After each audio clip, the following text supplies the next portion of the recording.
that was really interesting. And the fact that we're just saying, outright, they don't have any rights yet. It's generative, so conceptually, someone had to put together these thoughts, right, to be able to put it in the system. And I would like to think, I don't know if this is egotistical, right, that my artistry in creating AI art was the concepts that I took out and I put into that computer, and that art wouldn't have been created without me synthesizing all these other ideas, right? In the same manner as an artist, right? Like, this painting wouldn't have happened if I wasn't the one to put these colors together in this order. So that's where I am, just trying to figure it out and enjoying listening. All right, that's why we're hosting the space, so that's cool. Hoping to be thought provoking, get people thinking about this. It's not going anywhere, that's for damn sure. Yeah, AI art, and I agree, it does have an interesting comparison to remix culture. To my earlier point, I just when it first came on the scene and like it just seemed like okay, you're taking a library of pictures, mashing it up based on some prompts you get. I still am not that amazed by it. What I'm more amazed by now is the quality. Like some you really have to look really closely to be like, oh yeah, that is GAN art because you can see like the minor imperfections around the edges or something. But like it's gotten to a much higher fidelity for sure. It's pretty interesting. But to your point, yeah, I'm a little bit conflicted myself. All right, all right. Ricky, Ricky, are you able to speak? I know you said you were at work earlier. What are your thoughts? Give me 5 minutes. All right, cool. We'll come back to you. Mickey, welcome. Thoughts on AI art? Does it differ from traditional art? And what do you think its impacts are on the space? Yeah, um, yeah, something that Metadre said, Locutus said, just before that you are the conduit, so to speak, for the piece. So you need to exist to create that. That thread. You got to be some kind of artist to come up with that concept. I've been experimenting with GAN for a little while, and I make music, but now I'm sort of walked into this whole GAN thing, using it as much as I can to my advantage to create front covers of songs and do animations using, from Wombo to Disco Diffusion to VQ GAN, like all those things. I've really dived into it to understand it. And yeah, there's an artistry to that. I see other people doing works where they definitely have a signature. They might, use 4 or 5 different tools that are available in, how many thousands of tools are available now for this stuff. And I think if you use it in a certain way and in a combination and create your own kind of signature, then maybe that's, becoming that artist. Otherwise, you are spitting out words and every piece could look completely different. I'll try that filter. It's not really, it can't come back to you as the artist. I like the idea of people creating their own symbol or, signature, I mean. So that's something I think is interesting, and I'm still trying to work out what that looks like from my perspective. But just keep trying, inspired by people like Kane and a few others that, give me the motivation to try different apps and whatnot. But is it going to change the world? I don't know. Sure, why not? Oh yeah, I like that point on album covers. That's really cool. And Kane has definitely taken an interesting approach to using AI art to supplement and like add to his music pieces, right? That he's got already, and that's really cool. And I know he does where he like kind of mashes it with a real image or kind of does his own thing. And that's where to the other points that other people have said, it's inspiration. It can be a starting point, and that's different from it being like I'm gonna punch some words in, spit something out, and call that art. You know, I think it's a little Yeah, different. and this other thing that I was wanting to say was when I wanted to create an art piece for a song, I input the words, and it came out like that. I tried it again and again and again, and I think it was almost, I tried 100 times before I got the one I liked. So there you go back to it's your perspective, it's your decision whether that's an art piece or not. Beauty is in the eye.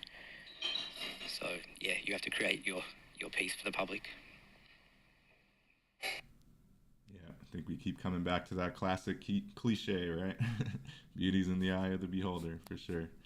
Ingrid, I think you're off the phone now. I'd love to hear your thoughts on AI art and whether it differs from art and what you think its impacts are on the NFT space or the art space. Hey, David. Thanks for being patient. I finally got off. No problem. I mean, I definitely think it's art, in my opinion. I have not tried it. I remember the day where we had the workshop in here, and I came in a little late, or I guess, or whatever, and so I still need to figure out how to use it and utilize it. So I'll be, I'll be speaking on it from a place of ignorance, I guess. But as a musician, I just kind of look at, and I know it's probably mentioned already, but like sampling, and you have drum machines and things like that. And so, I'm a musician, so I've, played live instruments. And when I create music, I normally use live instrumentation to produce. But I've also, because of that year, and just because I've listened to my parents' records and stuff, and kind of stole some of their vinyl collection and things like that, I have gotten into like producing pieces with samples, just to play around, or just to create something that I'm not going to try to get the licensing to. But, even when you do that, you could just take a loop and just loop it or pitch it up, or you can be more creative with it. You could take a drum from this record, you could take a snare from that record, or a kick from this one, and you can be more creative with it. You can layer it. You can play things backwards. I think of producers like Jay Dilla or Battle Cat, Madlib, and so I think, AI art is the same thing. You can just put something in and let it be what it is, or you can figure out how to manipulate it. I heard DJ Quick, he was talking about how, what was it, like the SP? It was one of those. It wasn't even meant to be used the way that it had been used. But people in hip hop, found a creative way to do that, and a way to manipulate it and do things with it that people hadn't expected. And so yeah, I think it's art.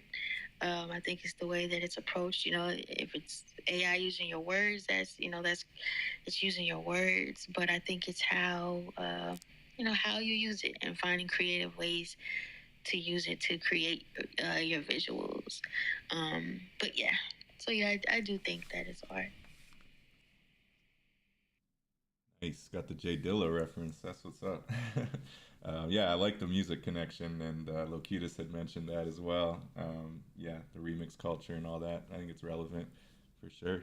I want to welcome Lo. One of the few GAN art pieces I have in my NFT collection belong to Lo Sleazy, and I'd love to hear your thoughts, Lo. So we're talking AI art. Do you think it differs from art? And how do you think it's impacting the NFT and art space? Welcome, Lo, if you're by your mic. Check one, check two. All right, we'll come back to Lo. Gave him the intro and everything. I know, right? Gave him the NFT shout out. Buy my NFTs. Ricky's back. How's it going, Ricky? Hey, real good. What are your thoughts? Yeah, I'm really interested in the AI art. Matter of fact, I'm going to try to learn more about it this weekend. I do feel that true art from a human has all the experiences, the creativity that humans have, and the AI art has, it relies on the database of experiences that the humans have and logic. So my question is, can you tell the difference if you have some AI art up against a human art piece? Could you really tell the difference? I'd like to know the answer to that. But I'm definitely going to lean into it, and I'm going to learn, because I can only draw a circle a square and a triangle at this point. So if that can help me with my writing and give me some kind of visuals, I'm all for it. That's what's up. I can't even get the circle right most times, so you're ahead of me. That's cool. Yeah, it's a tool, and I think that's what we're landing on here. So that's great. Thanks, Rick. Anybody else? Any follow up for Rick? Lo, I'll give you one more chance. Oh, Akil. Yeah. Hi. Can I talk? Well, we're gonna go PTR order, unless you're following up on Awesome. something Rick said. But... Yeah. Just sure. Yes, I would like to add to what you just said. So, am I audible? Yeah, you're good. All right, I'll do it when it's my turn. I'll do it for you. Thank you. Okay, no problem. We'll come to you shortly.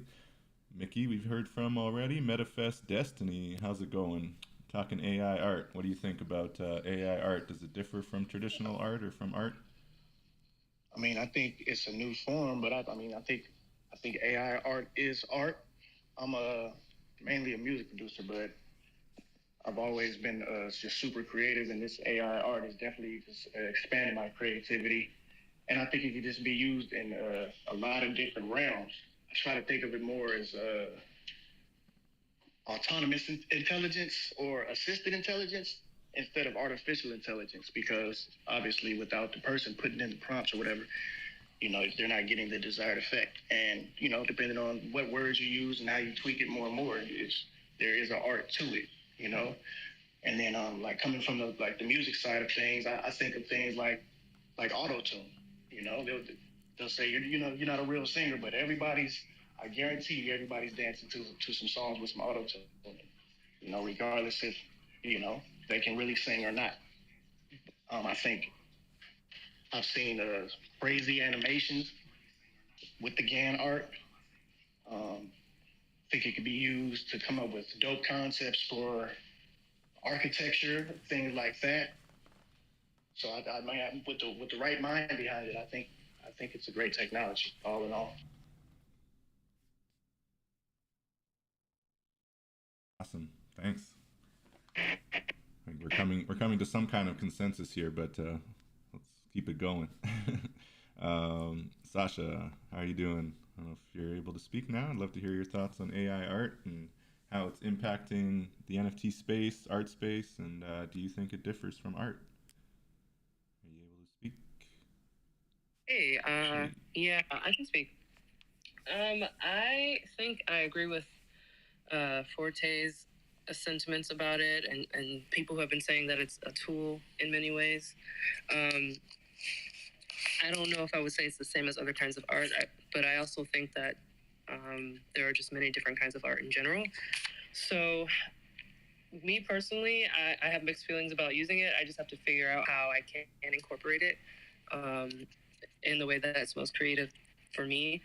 But I do think it's a really cool tool, and it's really cool to see how people can put prompts in and come up with really awesome visuals based on just descriptions. So it's a really cool way to visualize what you are thinking of. So I think it's cool for that. Word.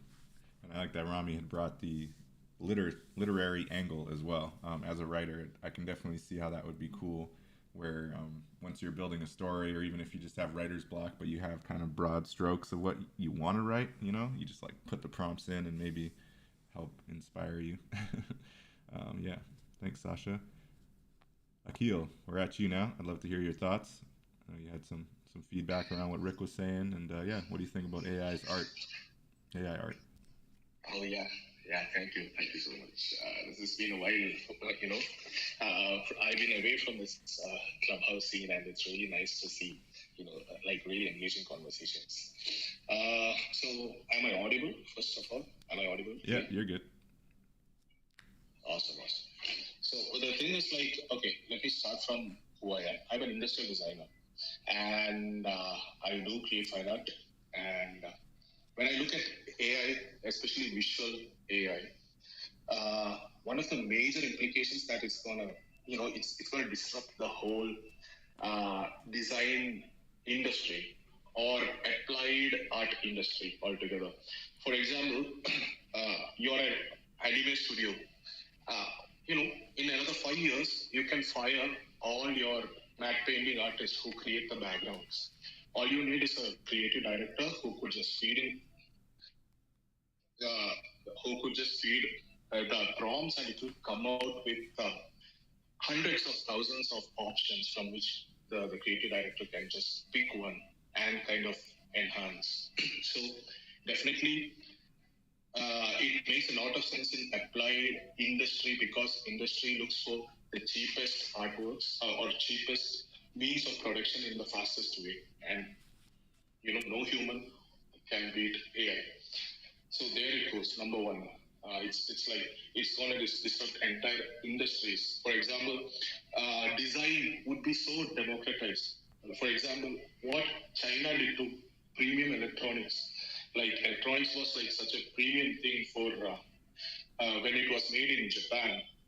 But when China came into the scene, everybody could afford high-end electronics and affordable things. So this is exactly what's going to happen with AI entering into the domain of design. Uh, like you could just, I'm an industrial designer. In the future, I'd be fired, and the creative director would just give in some prompts, and it would scour the internet, and it will look at photos, and it will create designs which would be so fast to make foolproof, manufacturing friendly, and affordable. So definitely, design industry would be like disrupted, bombed by AI. Number one.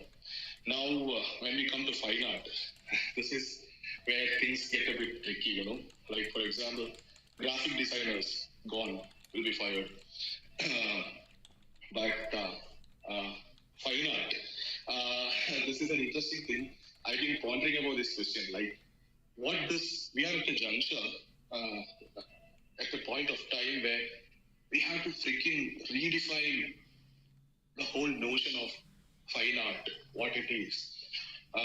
Because, like, as we know, art has been always described as art is in the eye of the beholder. But art has this curious, it is not just this one, it's not just one thing. You cannot make it into a monotonous thing. The origin of art was always about expression. Like the cave paintings originated when, our great grandfathers or mothers wanted to communicate or record what they saw. So that was the origin of art. But later, art became a medium to immortalize famous people. So Renaissance painting, it was to push. It was about aesthetics. It was about consumption. It was about an agenda, or it was about celebrating ideas and people. So that was again, art has always been this two facets. One is like art for expression, and the second part, which I would like to call, is art for impression or art for consumption. So this, the whole 1960s was this radical notion where this, the pop art explosion happened, and Jackson Pollock, and all of this. And, one of the curious snippet which I'd like to share is like, CIA had a lot of influence in popularizing the 1960s modern art because it just wanted to portray an image of the West as a land of free thoughts. So it was definitely an organized projection. So, but art always has been two things. One is a medium of expression, and one is a medium of impression. So when I say art, art as a medium of expression would be now kind of separated from, with the advent of AI to the art as a medium of impression. For example, let's say, I personally, my motto for art is like visual art begins where spoken language ends. Because I find words kind of too flat, too common, because language was invented as a platform for individuals to contact each other. So when I say the word Bronx, or when I say, this Southend, the skating park, famous skating park in London, I just forgot the name. So there is a culture that happens. But when I say Bronx, when I hear the word Bronx, I just get this image which I see from music videos or or the or whatever that has media that I have consumed. But if you talk to somebody who grew up in Bronx, their whole notion of the word Bronx would be so different. So the same one word called Bronx, it generates multiple realities or multiple flow of thoughts in different people. So in the future, let's say there is an AI which kind of develops lyrics, which is already there because there is something called copy.ai where you can automate the copy writing for your blogs. It will create on your own. So it's like even today you can create an AI which can create lyrics for you. So I would go to this AI, I'll give a prompt. Write some lyrics like somebody who grew up in Bronx in the 1980s. And it will create some lyrics which would absolutely bang on point. But the question is, when I make a music video out of it, when I sing those lyrics, is it really me who's singing, or is it just a metadata that has been collected and mimicking a person who grew up in the 80s in the Bronx? So this is like a hologram. I'm projecting an aura of somebody who grew up in the Bronx in the 80s, and I'm selling this. So for a consumer, consumption-wise, it works. But for somebody who's trying to express, if you are somebody who grew up in the Bronx in the 80s and you have this angst or this rebellion which you have to kind of shriek out, you just have to shout out. Can you do that? Can you compete with an AI? Because there is like maybe 10,000 people who grew up in the Bronx in that time period, but there are billions out there who can sing just like them. So can they just compete with? Is it any original? Is it any more your own voice? So the point is, from now on, fine art would be kind of recorded as expressionist and impressionist, pretty much. These are not the terminology, but I hope you understand the art for consumption and art for expression. So that would be the major bifurcation that would happen. Another thing is like, yes, AI would be absolutely brilliant, like true art as an expressionist or as a medium of expression, when probably you can somehow connect your brain, like this Elon Musk project, I forgot the name. If you can plug in your consciousness onto a computer or this whole the cyber reality and directly interface with it and create an output, probably that is when I would call it in the truest sense the expressionist thing, because the moment you have a plugin, you need a language to interface with this AI. You lose the essence in that process. When you have this jack or this thing which you need to connect into this.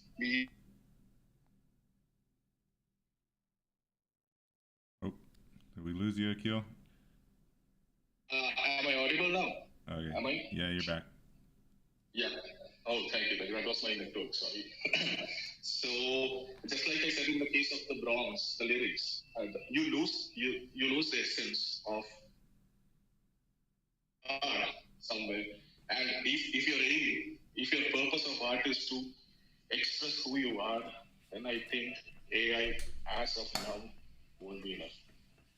And thank you. Thank you, Akil. That's really fascinating to think about AI when it comes to lyrics, right? And that's still art. And then, there's something to be said about the fact that ghostwriting is a thing, right? People have been writing lyrics for other artists to sing already, right? That's been a thing throughout, the history of pop music and everything else. So it's to think about those lyrics being created by an AI definitely is an odd space to be in. There's something to be said maybe about the performance and the execution still being highly much better when done by a human. But we've seen now they're buying AI, avatars as well to perform AI lyrics. So yeah, that's going to be a whole other space of AI impacting art, most definitely. And a lot of other important, interesting points you brought up there, Akil. Thank you for that share. We got Nadine joining us here. Welcome, Nadine. Maybe we'll go to you next, and then we'll go back PTR order with everyone else joining us here. love to hear your thoughts. I know you've got a cool GAN piece as your PTR right now, which it's really hard to believe that's even GAN. But what are your thoughts? What do you think about AI's impact on art and NFTs? And do you think that AI art differs from art? Oh, hey everybody. Gosh, this has been the subject of the week. My goodness.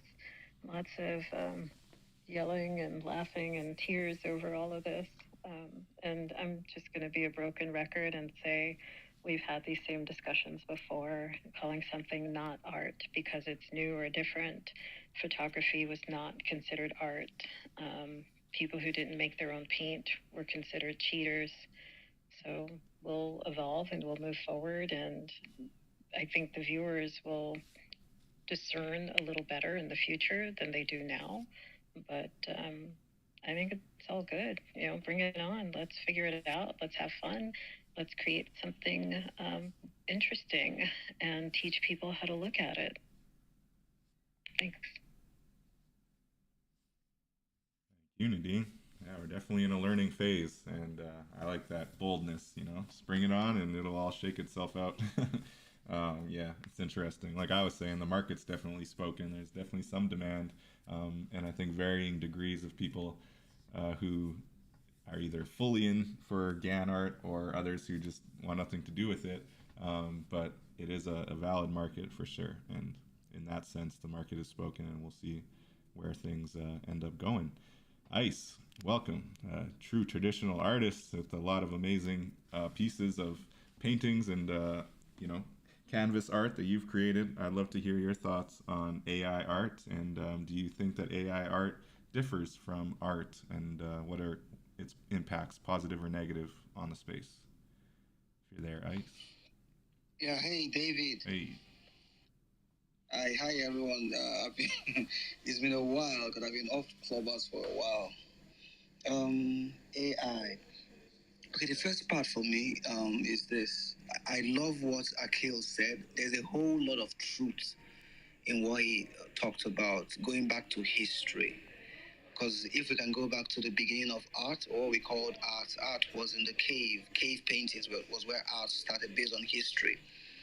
And for me, art grows, art evolves. And with these two ideas, you see the growth of art from cave painting to painting on canvas, painting on walls, to what we have now as art. And for me, when it comes to AI, I can, even though I'm a traditional artist and a 3D artist, but I can boldly say that AI art is art for one singular reason. Because if art never existed, there won't be any AI art.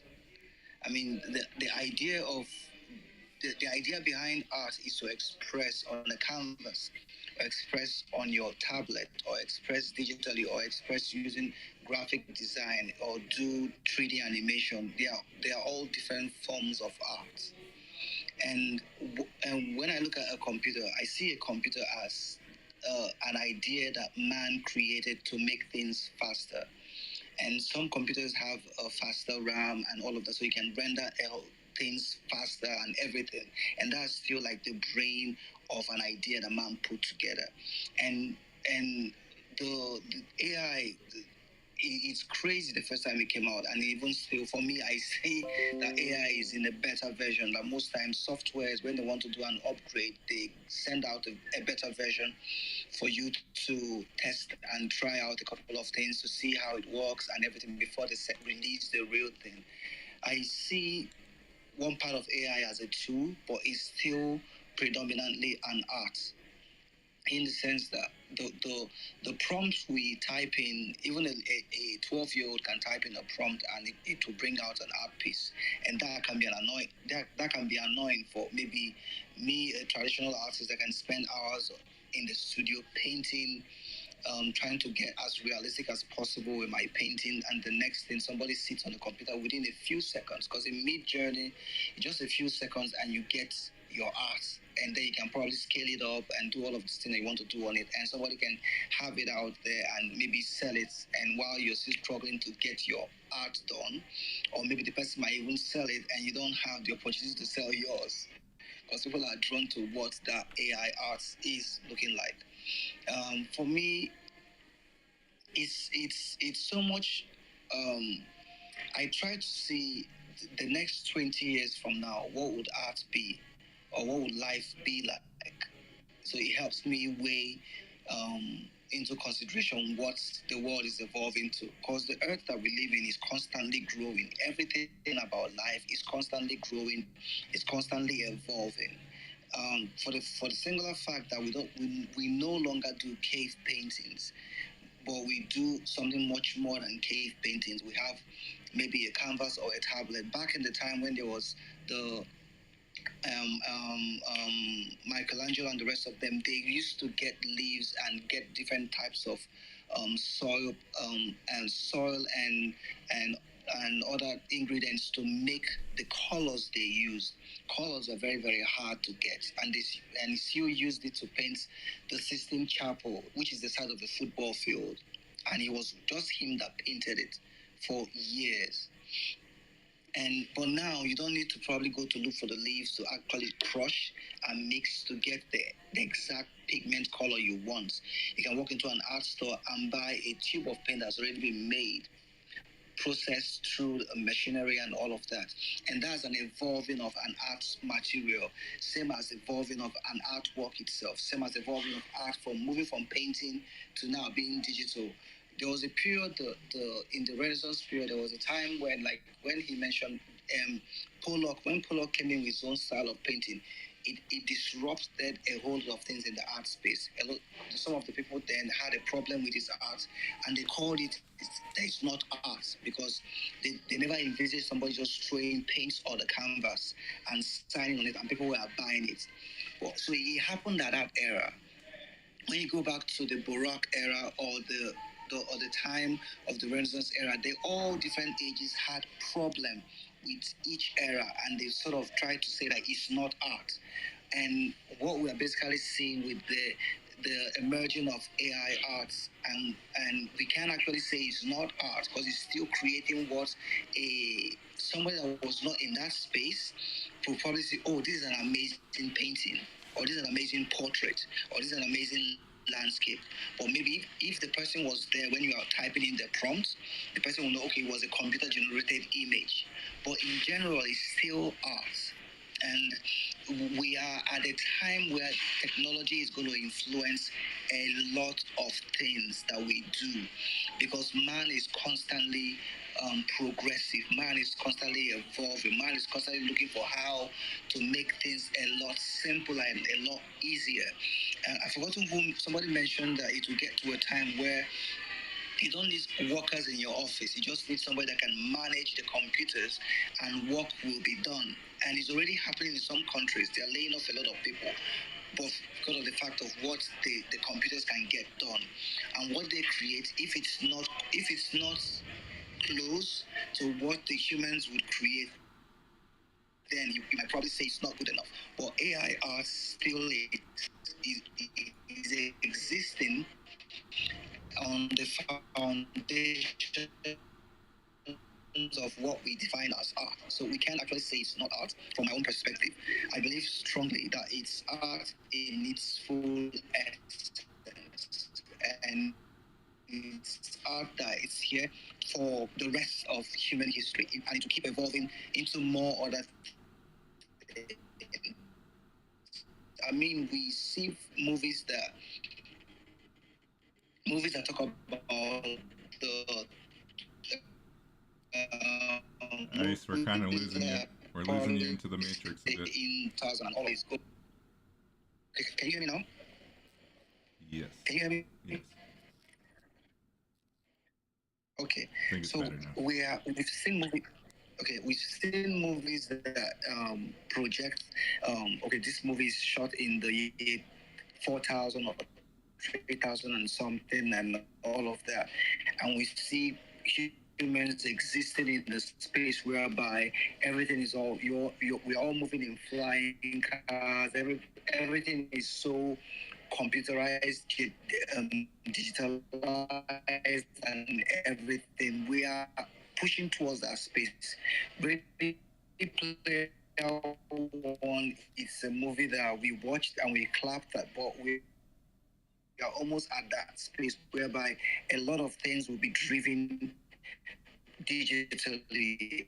AI for me still has a lot of role to play in art. I've tried a couple of arts in Mid Journey, and I was like, oh wow! As a traditional painter, I've saved some of the works that I want to actually paint traditionally because it inspired me to create something on that space. But I want to leave it. I want the art to finish with brush, give color codes, and bring out so many different ideas. An AI generated art. Is he not breaking? It can be very. Yeah, sorry, Ice. You're breaking up again. But it sounds really amazing what you're trying to describe, so I didn't want to interrupt. But yeah, you're kind of in the matrix in and out. But yeah. Can you hear me now? Yes. Okay. So I was just trying to conclude on like the first prize winner of the art competition that was AI generated. It can be very annoying, and if I'm a traditional artist or a digital artist, and I spend hours trying to create something, and I look at the work that won the first place, and it's just a guy that just typed a couple of prompts and wins it. It can be very, very annoying. The same way most artists back then, when Jackson Pollock created his art piece by throwing paints on it, and it sold out.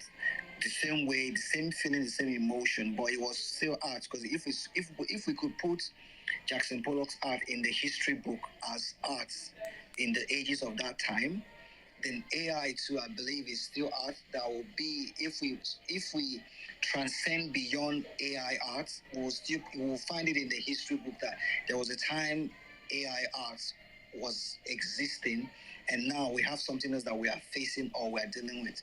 I said I'm complete. All right, thanks, Ice. You're all good at the end there, and totally follow you. And yeah, I agree. You can't argue with that. And to your point, others might feel some kind of way when a GAN art piece beats out your art piece in a fine art competition, and that's not wrong either. You're entitled to your feelings, But yeah, great points all around. Thanks, Ice. And you mentioned Mid Journey. That's one really good one. Nadine just left, but she has been using, I believe, Dolly for those pieces that she's creating, and that's on OpenAI. So those are two really cool platforms. Orchid was just saying he just made this mandala in his PTR in Mid Journey, so that's pretty cool if everyone wants to check Orchid's PTR. Thanks for sharing, Orchid. Be coming to you shortly. Oh, he just left. Anita, Orchid's back. Okay. Anita, how's it going? What are your thoughts on? It's going good. AI art? It's been a real fun room. I believe that AI is here to stay, and like any type of art, it evolves in the beginning of time. Like even when the painter Turner turned to using commercial paint, especially the yellows, because he used a lot of yellow. He was very criticized for doing that. Okay, AI is more of a computer, but I'm saying art has always evolved and changed. When people went into digital cameras, they said, oh, if you're not using film, you're not taking a photograph, using Photoshop, Illustrator, all these tools that help us as artists. And now AR to me is, they've added a lot more things you can do. You can put your own images in, you can take it back and throw it into Photoshop or do whatever you want, paint on top of it. So I see it as a tool, and I think it's lots of fun. And during that whole time when Turner was, using commercial paint before a lot of other artists were, the steamships were coming in, and photography was being developed, and a lot of people were saying, oh, photography will never be an art, and look at it now. So and I think that it's lots of fun, and I think you have to use your brain. Actually, all right, it's true, words are words, but you have to, a lot of it looks the same all the time, and when somebody really uses it in a way with certain types of words or using another image. And I think for me, in all art, including music and everything, at the end of the day, it's all about the results. And if it works, it works. And it doesn't matter how you got it. That's how I feel. I think it's lots of fun. Thanks, Anita. And that's what matters most, right? Having fun. And I see Kimberly shared the cliche we've been going back to, and art is in the eye of the beholder, and there's no doubt about that. Kofi, how's it going? Another awesome artist here joining us. What are your thoughts on, AI art and whether it differs from art and how it's impacting the space? How's it going, Kofi? If you're by your mic.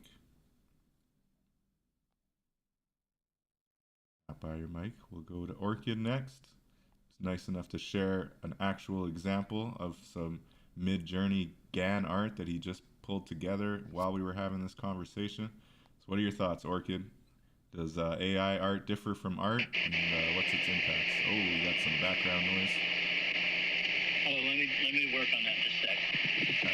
It's pretty bad. I feel sorry for anybody in headphones right now. Yeah, I'm sorry. I'm in headphones too.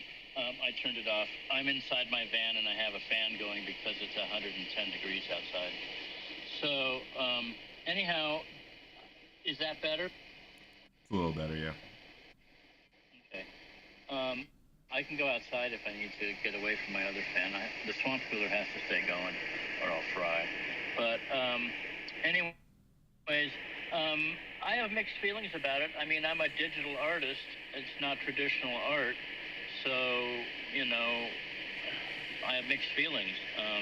I guess it's just a new form of art, And I'm a beta tester for Midjourney. And I'm finding it interesting. Today I'm trying to incorporate having Midjourney start my mandala, and then I will finish it in my mandala program. So we'll see how that goes. So it'll be a mixture of Midjourney and Orchid. So I have mixed feelings about it. All right. Not the first person to share some mixed feelings. I, too, as a collector and lover of traditional art, also have mixed feelings about it. But there's been a lot of great points raised here already today. Thank you, everyone, for sharing. Maybe we'll do a quick reset. Welcome to the Dream Conduit, first of its kind, 501c3 nonprofit DAO focused on helping creatives and artists of all kinds find their way into this Web3 space and onboard onto the blockchain. And this is the Narrative Conduit. And today we're talking AI art, GAN art, and how it's impacting the space, and specifically how you feel about it and whether it differs from art or should definitely be classified as art. So continuing this conversation, thank you, Orchid. We got Christina next. Welcome, Christina. How you doing? Any thoughts on AI art and its impact on the space? Yes, hello guys. Hello. I was listening, and I have to say my impression is I have seen some fashion, AI fashion, and also some software that basically creates according to what we write. Like we write, like for example, like a girl in a field of corn, for example, and it shows such pictures and so on. And I haven't came across the music, as you were saying, that I don't know. I have a very different view of music, I must say, than visual art. Yeah, so that would be like another hour of talking from me. But I'm regards the visual things, I must say, it always looks really good. Yeah, and it has, like one can say, some quality, but what I love people, and people make mistakes, and the real art sometimes has something not so like perfect or so, or someone may have style, which I like some styles, some artistic styles I don't like, but I can see the person is skilled in it, I can appreciate it. While the AI is just too perfect, I don't know, and I don't know. I don't know how to else to say it. Yeah, it's like sterile, or I don't know. Like I want the mistake, I want the pain, I want the filth, or what, I don't know. You know, that's what I like. And regarding music, that's totally, you know, for me, even though I like electronic music, but there is always the human, there is the DJ that is looking at the people who are dancing and maybe reacting on them, on the crowd, in a way, yeah. So, yeah, that's I'm at one hand very fascinated, and at the other hand kind of scared, you know, as probably many people. So yeah, I would always rather look at something not from AI than something from it. But on the other hand, I would like to see, for example, what would AI recommend as fashion for me? Because they will probably be like perfect from all angles, or what? Yeah. So I'm very, yeah, I must listen to more opinions and form my opinions. But that would have been my 2 cents. Thank you. Thank you, Christina. I'm with you on that. I prefer to look at art that's not GAN, but that's just me. And I respect everybody's opinion and definitely the market. There's a big market out there for the GAN art. So clearly, not everyone agrees with me and you. Joey, got you next here in the PTR, I believe. How are things going? What are your thoughts on AI art? Oh, okay, I PTR'd and now earplugs in front of you, but we'll go to you first, Joey, and then we'll go to earplug. How's it going? What are your thoughts on AI art and its impact? Hey, what's up, everybody? Yeah, I feel like it's still something really new to me. I'm not obviously, but keeping a real open mind, because I remember personally, like, you know, I started out as graphic design and then got into, you know, painting. So it always I feel like I started painting just to prove that I could, and that, because even to myself, my digital stuff kind of felt like not fraudulent or whatnot. But again, it's just a tool, and I think art is anytime you could go from it didn't exist to now it does.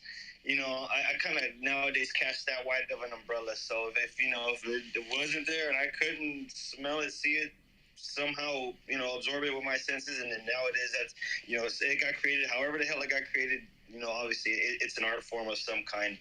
But yeah, it's gonna take you know, just like with anything, you know what I mean? Generation after generation, they kind of there's something up with the one before, right? This music ain't the same, or these kids, or this or that. So it's gonna be interesting for me to see how the big adoption scale comes, and you know, and I feel like, you know, we're gonna somehow end up in a full circle to where, you know, eventually, I don't know when or how many decades down the road, but we're going to be itching for these originals and these handmade things. And I think it will be possible to go to digital at some point. So it's like, you know, and not that it's a fad, but I think there's definitely going to be some kind of cycle there.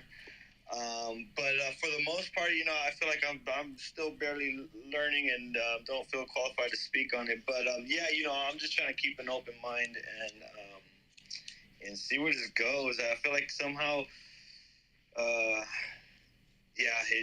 there's going to be a cycle here. I don't know what it is. And I feel like somehow the fidgetable space, or I just totally messed that word up, but I feel like that could tie to this somehow. But anyways, yeah, I'm just cool being a fly on the wall, and everyone's has some dope things to say. Thank you. Thank you, Joey. You had a dope thing to say right there. I like the alchemy angle, you know, and there's can't argue with that. The idea of taking nothing and making it into something, and being able to create something that attracts the eye ultimately, right? There's some form of art in that for sure. Earplug, how you doing? What are your thoughts? Do you think AI art differs from art, and how do you think it's impacting the space? Good, bad, or indifferent? Peace, everybody. Definitely had to do a feelings check on this topic. I'm kind of confused to what the question is, though, because you're saying art. Like, what are you talking about? Physical art? Yeah. So I think Chi brought up AI compared to physical art. in general, but I think it's also a wider discussion, right? So Chi shared a link, which is still in the chat there, of someone who won a fine arts competition with a GAN generated piece, right? So those fine artists, maybe like Ice was saying and others had mentioned, could have put hours, days, even months into their fine art piece compared to perhaps, again, we don't know, how they used the GAN, but they may have just put words into it and shot out a GAN piece and won a competition, right? So in that sense, clearly the two are being compared. So there are some who say GAN art just shouldn't even be considered art because it's not brush strokes. It's not someone putting a pen or pencil or paintbrush digitally or otherwise to a canvas. Whereas others here have said it's a tool. It is definitely art. The result of what you get is definitely art. So yeah, it's just a broad conversation, open for any perspective you want to share. Yeah, so GANs for me, and its presentation and visual experience, it's an art. And its process different from me sitting at a stool chair with an easel and my paints, a bucket of water, time, conditions going on in that space of creating a piece of artwork is totally different, right? But like I was saying, in its end result and its visual experience is art, but the process is just different from a creator, and I'm saying that from a perspective of a kid that picked up probably a crayon or a pencil at the age of 2 and was always like kind of able to duplicate either things I seen or come up with my own visual representation of whatever I was thinking of at the time.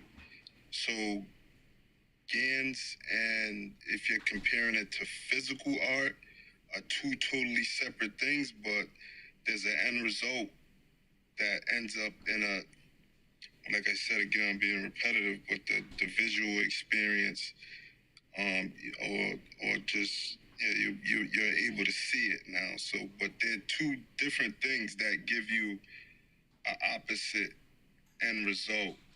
And then at some points, I don't think I've came up against any visuals of GANs that I was like, that's something, that's not a GAN. I haven't done no investigation to where it was like, oh, let me see what type of image this is. I think I can kind of like pinpoint a GAN when I see one, but I just think that overall they're not the same type of process of somebody actually doing something physical. You know what I'm saying? But I think there's similarities in the processes of what's going on, because if you're taking words and you're putting them in a prompt, into a digital prompt, you're actually computing that same thing in your mind as you're creating it, because there's either a story behind it, or those specific things. Say you was drawing some woods, was a lake and a boat. Like, it's that those prompts are going on within you at the same time, and then other than them just be putting it in digitally and then them popping out on a screen in a program. So I wouldn't compare them. I would just say that there two things that could be built on.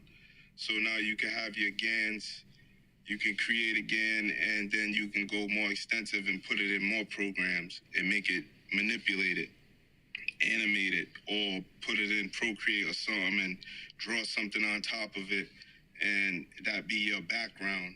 You know what I'm saying? So it's just like art in itself is like subjective to anybody, because I can look at the building I'm in front of right now and we just call it a building, but I'm looking at it and structurally wise, it's art to me. You know what I'm saying? And I could take the inspiration of this building in front of me and then convert it over to something into crypto voxels or different 3D platform.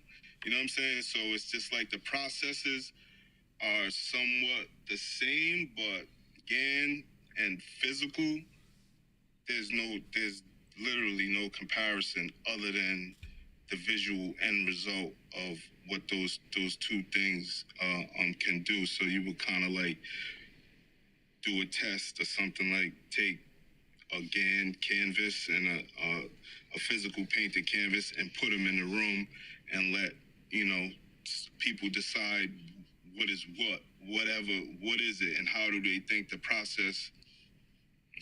what the process was to get to these two end results.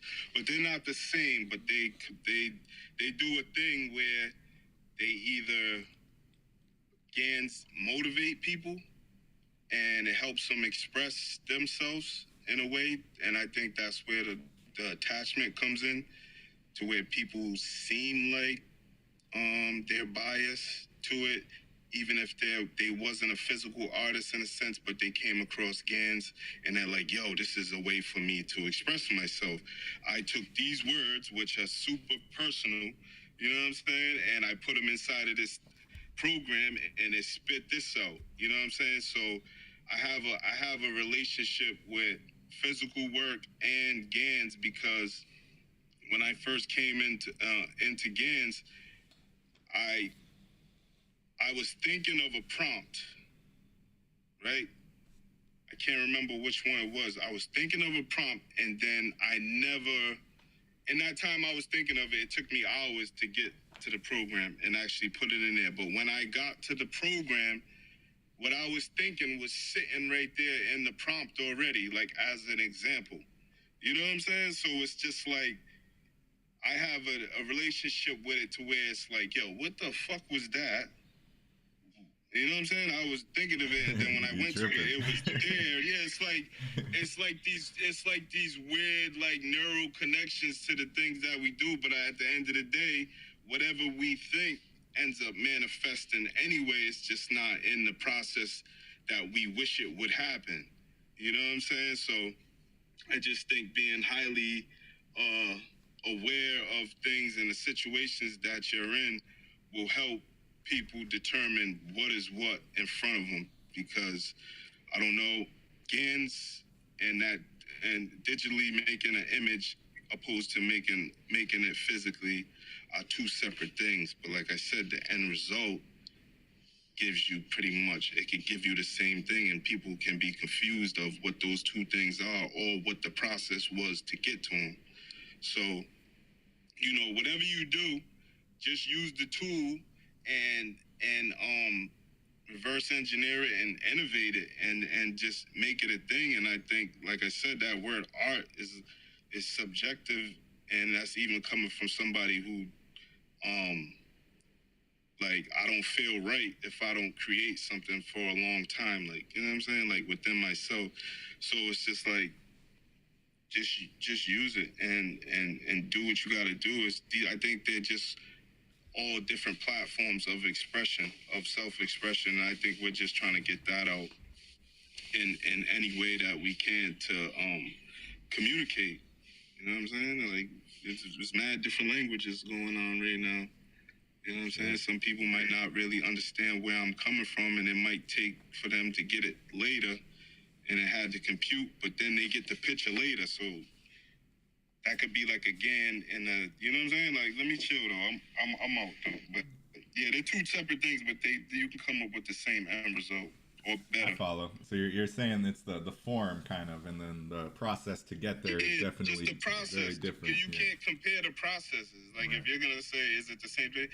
The processes are completely different, but you can end up with pretty much the same result. And then that's all coming from a visual experience, which comes from the physical experience and whatever the hell you've seen throughout your whole life. It's just like how you don't know how the next person is really going to compute it.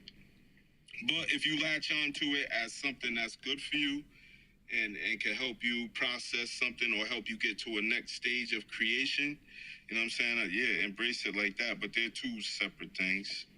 But it's art. It's an art. We could say anything is an art, man. The wind in the trees and just looking around, it's like that. It is what it is. You know what I'm saying? There you go, true creative. Yeah, man. Get philosophical with it. Yeah, but I appreciate everybody's perspective, man. I think that's what it's most about, is getting as many perspectives as possible to help align yours. You know what I'm saying? So you just stay open-minded to shit. Yeah, peace. Appreciate you. Your plug. Yeah, I'm with you. I agree fully, and definitely seems to be somewhat of a consensus around the tool aspect, but a lot of maybe conflicted feelings around the process. And yeah, I think the skill set, to your point, is maybe a little bit different, right? Obviously, especially considering physical paint. Check this out. How about this? All right, I'm painting. I started a painting. 7 hours in, I'm getting tired of shit, right? But the same description of the painting, I put it inside of the program. The program's gonna, if I fall asleep, the program's gonna finish the prompt. You know what I'm saying? Then it's gonna be something totally different. And then I'm still gonna have to wake up the next day and finish the physical joint. You know what I'm saying? So that's like the comparison of those two types of things. Like that, those processes are totally different, but the end result could be something dope that is incomparable. And you can't you'll be confused of how the process was done. Mm-hmm. And I've been seeing more of those pop up from traditional artists who are kind of using GAN almost to just accent their art. And what you're describing there almost sounds like a cyborg art kind of form. Like there's going to be some new art form that's going to be like an umbrella term for all of those mashups of GAN and traditional art. But yeah, thanks to your plug. That's really cool. From the first time I came into GANs, I used them as backgrounds in my art. So that if you ever come across what I got going on, there's some Easter egg GAN backgrounds, like going back to when Chizo came on the app and was letting people know about it. No doubt. Yeah, it's been something. Right, we got a few people joined back with us. Welcome, welcome. Quick room reset. This is the Dream Conduit, Narrative Conduit. This is a first of its kind nonprofit 501c3 DAO focused on helping artists and creatives onboard into this Web3 blockchain space. And today in the Narrative Conduit, we're talking about AI art and whether it differs from art in general, traditional art, and what are its impacts on the space, both the NFT space, but also art more broadly. Lo, I see that you've rejoined us. I'd love to hear your thoughts. I had mentioned earlier that I think one of my only GAN NFTs I have is Natalie's Opium Den, which is one of your tracks that you dropped. If you're by your mic, Lo, as I give another intro. Any thoughts on AI art and its impact on the space? Lo Sleazy. AFK again. All right. Keep it moving. Joey, we heard from you. Actually, I see Rad. I don't think we gotta ask a question about the impact that it got out of space, though. That's the, you know what I'm saying? That already is. Nobody can deny it, right? It's it's too late. Yeah, it's huge, and the market has spoken for sure. So this is a question for the community. The art is definitely a market unto itself. And Rad, how's it going? You got next level. That's a GAN piece, right? Hey. What are your thoughts on this? What's happening? Yeah, I like it. I use it. It's a tool. It's somewhat of a hammer and chisel because you can't really build. You could build with hammer nails. You could build with a chisel, but you need a hammer. So everybody agrees it's definitely a tool. I kind of see it like, yeah, if you have a hammer and a chisel and a block of marble, you can definitely make some art. But then you could also, because we are an evolving species, you can also develop a machine and put the coordinates in there. And you may not have the skills to hammer and chisel yourself, but you have the skill to program and build this machine that can hammer and chisel and still make art with it. So I think we're just evolving, and the space will definitely benefit from it. I think we're all, benefiting from AI in general, because AI is used for more than just what we use it for here in this space, like art and music. It's AI. It's used in medical equipment. It's used all over the place. It's a tool. Like again, sorry to sorry to repeat myself, but yeah, it's that's something we agree on, and it's definitely having a huge impact because it's how it's evolving and how it's helping us evolve as artists. I think that's one thing that we might want to kind of tune into, because yes, you can definitely paint, but maybe you're not in the mood to paint and you're looking for inspiration, and you paint with your words, and then next thing you can paint with your hands. So that's my take on it. I hope it's helpful. Most definitely. I love your PTR too. Very cool. That's what's up. Thank you. Thank you for sharing. Jeffrey, I believe we got you back in line now. I don't think I missed anyone else that I pulled to refresh who's rejoined us here. Jeffrey, how are you doing? Any thoughts on this conversation around AI art? And do you think it differs from art more broadly? And how do you think it's impacting the space? Sure, great to be here, David. Good afternoon. I see AI art as art. Probably even more than that, I see AI art as a tool. I think multiple people have expressed that, so I definitely agree that it's really more of a tool, and that humans, Homo sapiens sapiens, manipulate that tool, right? And in my humble opinion, great art always rises to the top, and it rises to the top through social convention. So people look at it, beauty's in the eye of the beholder. Multiple people view and look at art and give an opinion on what is either aesthetically pleasing in some way, and then that art becomes famous, or sales or what have you, gets displayed in museums, right? So I think AI art is a tool. I think humans wield that tool to create. I think it was Anita who said earlier, like, she went down the line of like the history of tools in art, from mixing colors, crushing leaves to create colors and pigments, like it's all an evolution. So, and I think AI is speeding up that evolution. By the way, it's not just in the realm of art. Like, I don't know, like I'm in some other clubhouse rooms. There's a lot of talk on AI and how it's affecting everything. Academia, like, students now can write research papers and academic papers that basically is coming from an AI. You have AIs now that can literally create stories from scratch. Like, you could give it a few prompts and they can come up with full-blown stories, like with a moral twist. I know there aren't a lot of AIs that do that, but there was that one AI that the researcher from Google said he thought became sentient.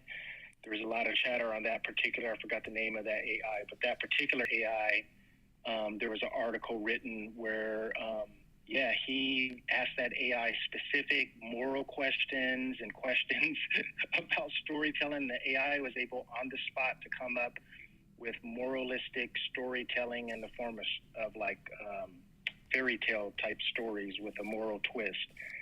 So AI is here to stay.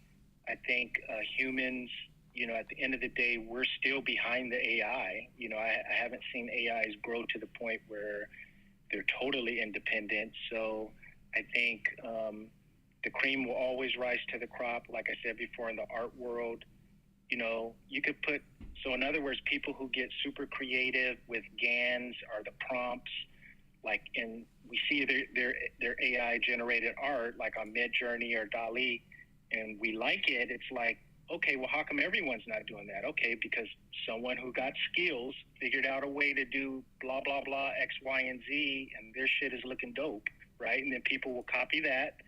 And so at the end of the day, it still comes down to humans and how creative and novel we are with the tools that we have. But the cream will always rise to the top, and it's humans who drive that. So that's just my 2 cents on this. And yeah, that's it. I'll rest my mic. Thanks, Jeffrey. That's awesome. Yeah, definitely the human element is still making a difference to your point. You know, there are some who have definitely tapped into some crazy next level GAN that I have a hard time realizing is GAN. To Earplug's point, I think some might have a better eye for it, but I thought I could always tell. But nowadays, I'm definitely seeing some that I cannot tell is GAN until I really look up close, and then yeah, I can tell. But it's next level. Thanks, Jeffrey. Got Oluwa. How's it going? You've been waiting patiently. Thanks for joining us here. What are your thoughts on AI art and how it's impacting the space? And do you think it differs from art? I think, shout out to everybody that has spoken before me, and shout out to you, bro. I think it's an amazing time to be alive. And just like the last speaker said, when it's not just art, it's you can just write stories, you can write letters, you can write anything right now when it comes to AI. And also, I don't know if anybody has seen what Big Science is doing with Bloom. Has anybody looked into that? Bloom? Yeah, Bloom, Big Science. No.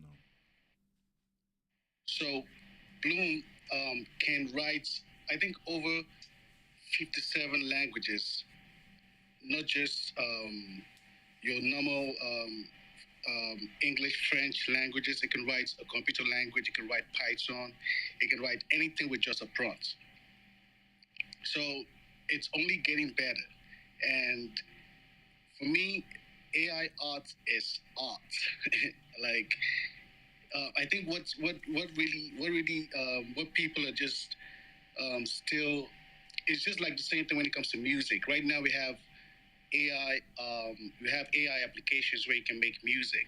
You can make your chords if you don't know how to play chords. You can make keys, you can make melodies with just a few clicks. There's so many plugins that you can have that you can make all of these sounds from. So I think it's just that same idea when production went into like MPCs and beat makers or instrumentalists were complaining about, oh, it took me years to know how to play the piano, and now this guy can just press a button on his MPC and make a sound. So it's still that same thing that is happening now. But for me, it's an amazing time to be alive. I've been waiting for moments for like I've been waiting for this time. Like human beings, sorry to say, are not reliable. And that's why you see all of these companies moving into AI when it comes to getting efficiency, where you don't have to like depend on someone to say, oh, I'll go check it when I check it. I'll go back to it when I have the time. Now you have AI that can just answer you once you need anything to be done.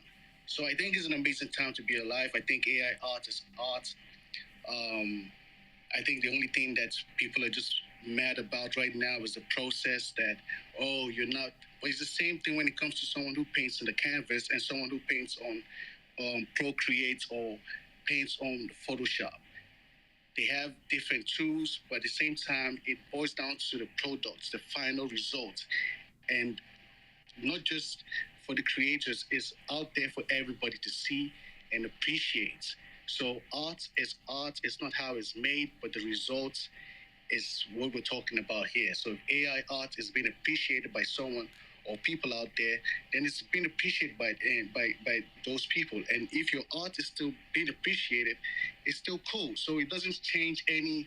It's not taking artists away from the market or anything. It's just art is there for everybody to appreciate. If people still appreciate your work, they will get your work. If people appreciate AI art, they'll get AI art. So it's just out there, just like every other thing. So appreciate you guys having me, and shout out to everybody that's spoken.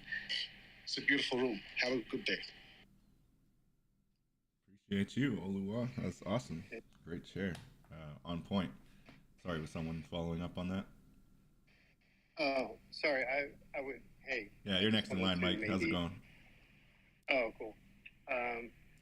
Maybe talk about kind of the original topic, I guess. And maybe. So I kind of have two questions around it. For a lot of people, I guess we've been talking about like using GANs or using some type of AI as a tool to augment your art and or augment your process. But ultimately, the art that's produced in that way is still it's still your art. It's still you're dropping in something, an element that you feel that was generated somewhere that is makes your art better, but still the concept and everything came from your head or from the head of the artist or anyone. I kind of have two questions on this. Is first of all, with a GAN or with DALL-E or anything, is there any way to, using the same prompts or different prompts at different times, is there any way to get to the same finished piece? Meaning like, is it completely unique, the art that comes out of like a GAN?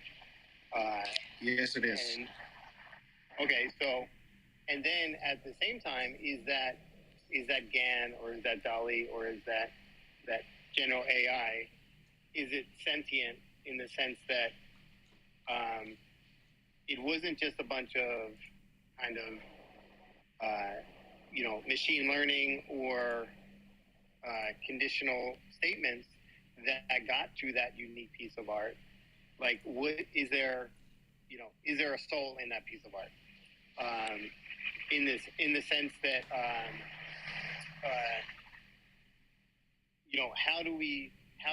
how does that art come to be versus is it just an algorithm that will produce the same thing at each time? And just in general, art is extremely subjective. So even if this is a generated piece of art that can be reproduced time and time again, but it was reproduced, it was created on a machine, I can still like that as art. But I think the creation process isn't there yet because it's still driven by humans. Someone was bringing up like the Google person that thought a chatbot was sentient, and the reason why they thought it was sentient is because it made a joke. And kind of comedy is an extremely advanced form of art in that sense, or creative writing or whatever. So it's not going to make a logical sense. Like comedy doesn't make logical sense. So for a machine to have all the stimuli in the world and then come up with a joke is really something special. And anyway, so that's my two main questions, is that if it's not reproducible and if there's a soul involved in creating that piece of art, then whether it's a computer or a person, I would say it's art. Facts. I think the soul is the human creating it. The soul is the prompts that you put into it. Because, like, no matter how, I know it's easy because it's just words, but sometimes when we go back, okay, let me just put it back when it comes to, okay, when God said, "Let there be light," and there was light. We didn't ask God how he was able to just say, "Let there be light," and there was light. There was no question to it. So what if God had AI? And my point is that the person that wrote that, so I guess in this case, like, say the Bible is divinely inspired, so it's actually God that wrote that through someone. But the process of coming up with that phrase, "Let there be light," to explain this bigger concept, that is the art in it. Like, that is the creative process. It's not the actual statement itself. Well, so hold on. Just for sake of perspective, I think a lot of people are viewing all machine learning as being one and the same or equal, and that's definitely not the case. Like, GAN art, machine learning, neural networks, like a lot of this stuff has been around and to varying degrees through different sub-niches popularized well before it's been leveraged to the extreme of like DALL-E and some of these other ones that have kind of popped up recently. Like the procedural art or algorithmic art is not really anything new, but the tools in which many people are now leveraging them to make some of this, you know, quote unquote AI art is really it's the I don't know, level of social penetration, like the depth of which and the availability of which these tools have reached, that I think has brought it more to being a topic of conversation. But like to your question about could you reproduce a piece, like theoretically, sure, but a big part of a lot of these machine learning and algorithmic models is like constrained or controlled randomness. And to me, that's I wasn't actually saying reproduce a piece. I was saying, can the same piece be generated twice? Depends on the model.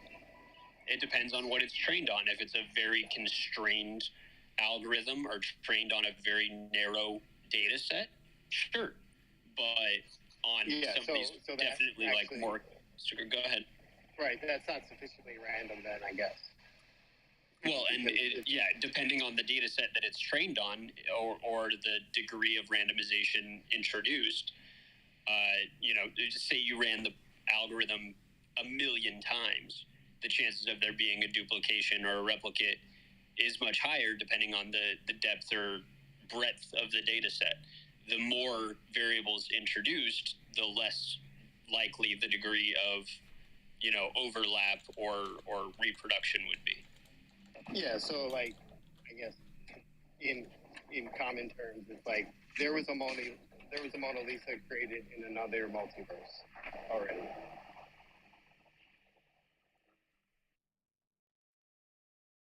Or maybe just a better visualization there. If a machine learning algorithm is trained on 5 pieces of art, there's only so many pieces of those 5 pieces of art that it could draw from to create so many outcomes. If it's trained on 1,000 pieces of art, it's got a lot more variables to pull different variations from. And in the case of DALL-E and Midjourney, it's like hundreds of thousands of pieces they're pulling from, right? Yeah, I mean, some of these algorithms are well into the millions and many, many millions of I guess reference points. That's more of just that's a permutation. That's art by permutation. It's not actually art by creativity.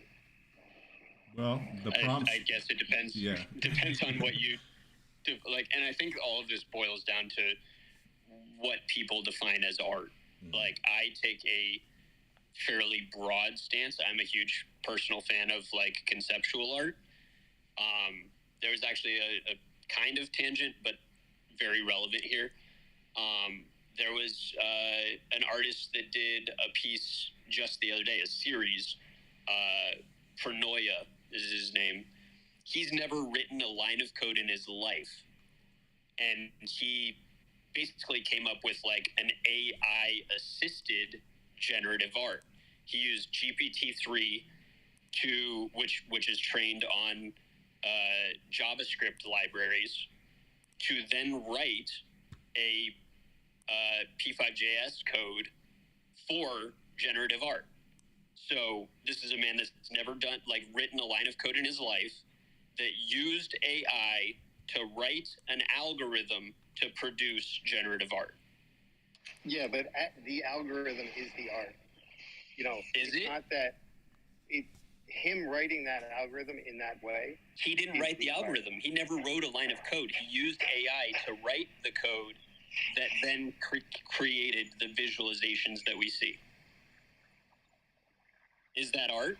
I would say very firmly yes, even though he used AI to write the code that then makes the art.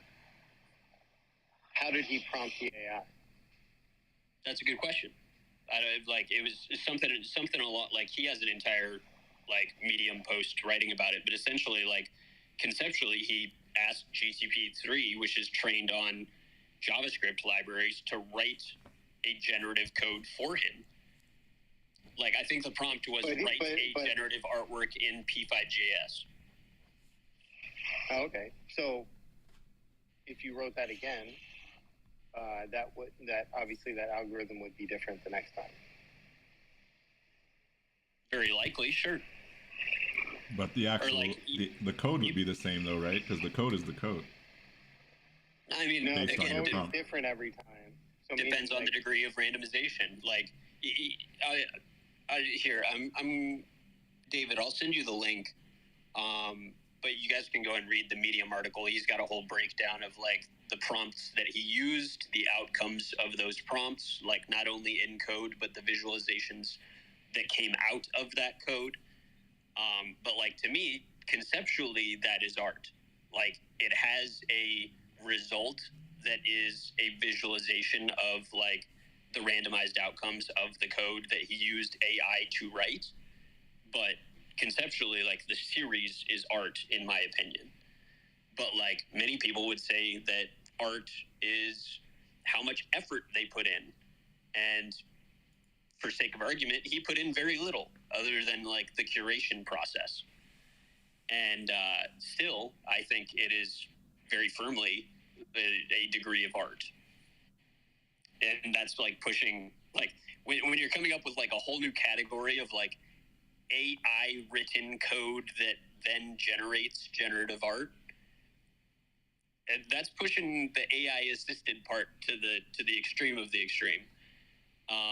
Like, to where he's not even writing a really creative prompt. He's writing, hey, my prompt is write P5.js code that looks pretty. Right, and I guess I just kind of view that as still just randomness, because he augmented it with the P5.js and GPT-3, and out of what they can create, he created a third thing.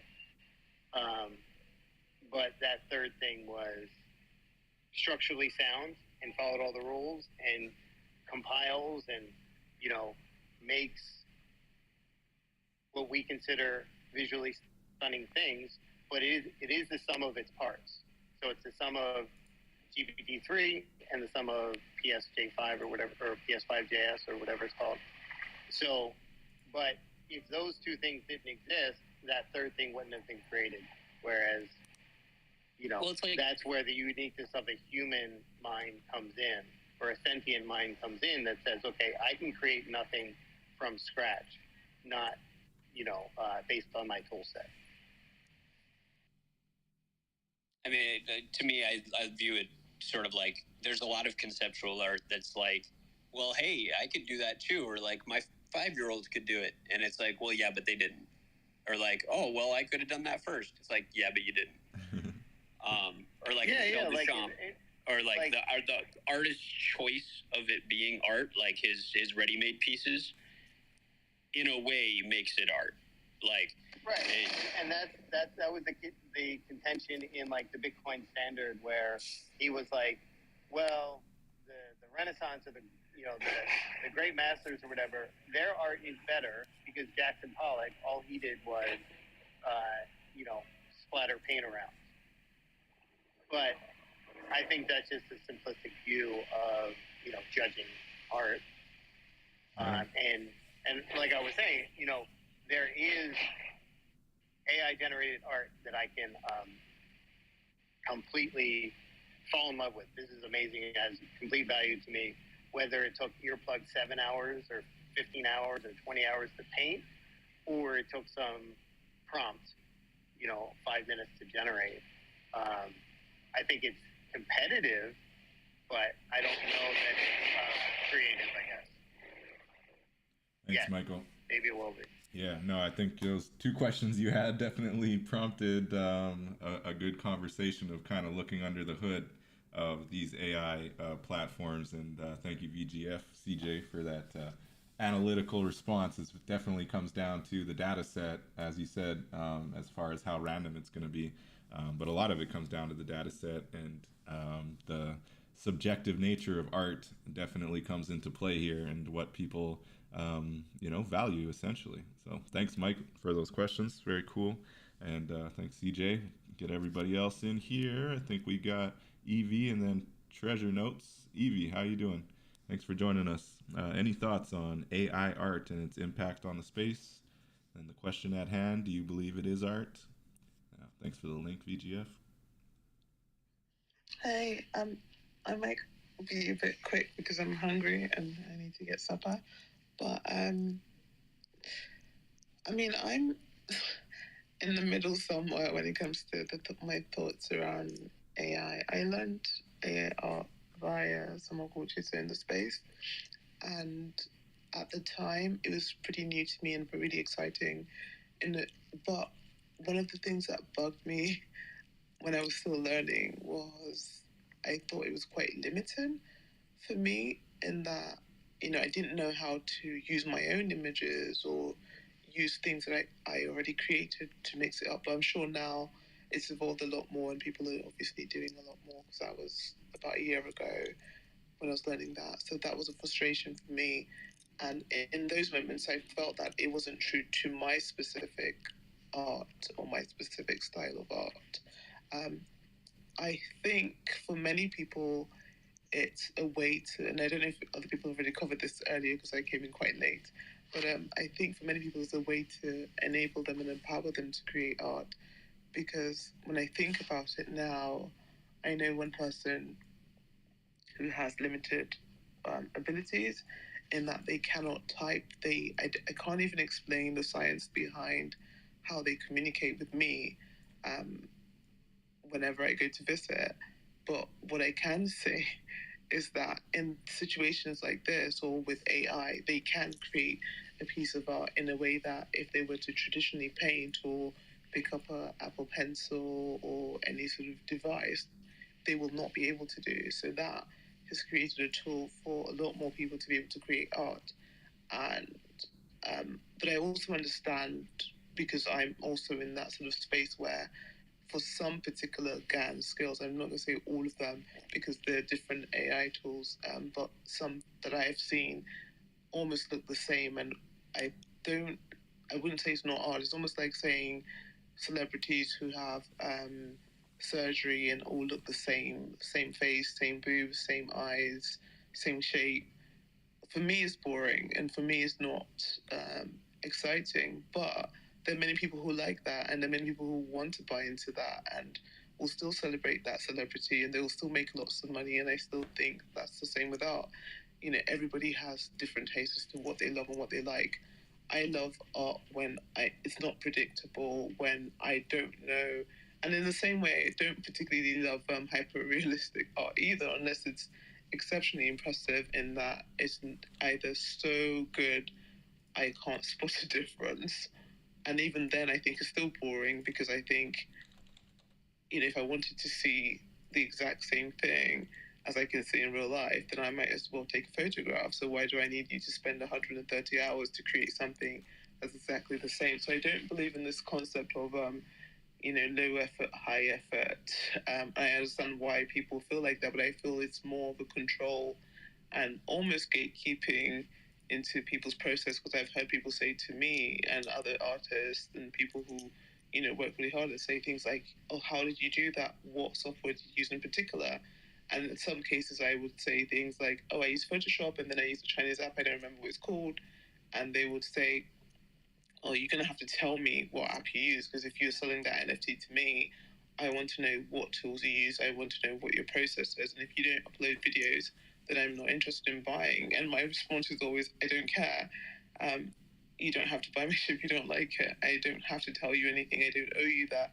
But I do understand that in the NFT space, it's quite different, and people are curious about, what is being used or the process, and that creates a lot of fun and excitement for many people. So maybe back to the question, because I feel like I've gone off board a tiny bit.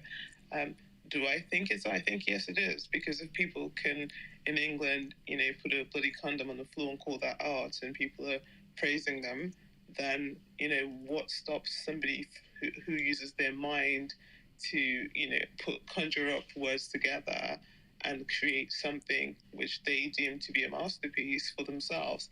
What stops them, I think, the key is, whether or not I like, or we like, or some don't like, art will always remain art. I also, from my own personal sense of authenticity, I think I don't see, when I create something using tools, and if it looks like I did that, then for me, I don't feel happy to put that out as art.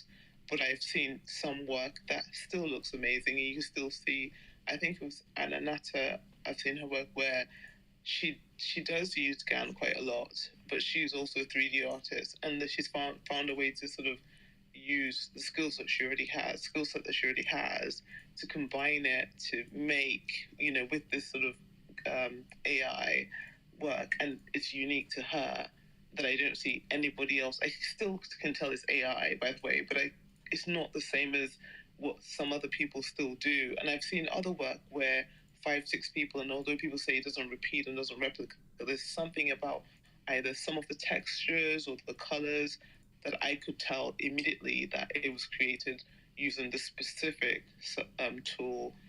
And for me, that's boring. So I wouldn't say it's not art. It still is art, but it's boring. It's not something I would want to buy, but it doesn't stop it from being art, if that makes sense.